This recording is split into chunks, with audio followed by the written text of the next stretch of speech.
All right, we got a problem. In this video, we're gonna solve it. We've got a pop-up drain that won't pop up.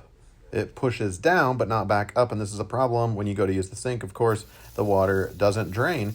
My family and I are on vacation. We're in a hotel room, and this is happening. So what do you do? This is very frustrating. We could certainly call the front desk and have them deal with it, or we can handle it ourselves. If we look around back, there's no little pop-up or little drain lever mechanism on the P-trap right above. So this is a pop-up drain, not a traditional one.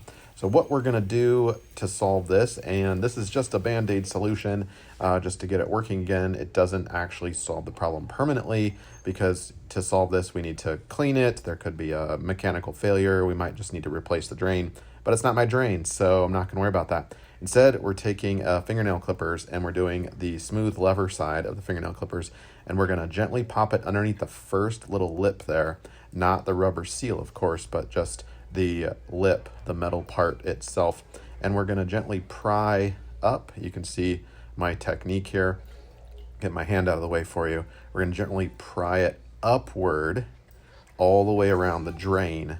And then once we have enough bite, we can lift it up with our other hand, and that solves the problem. Again, at least temporarily. The hotel will have to deal with it from here on out, but my job is done, and hopefully this helps you out. Thanks so much.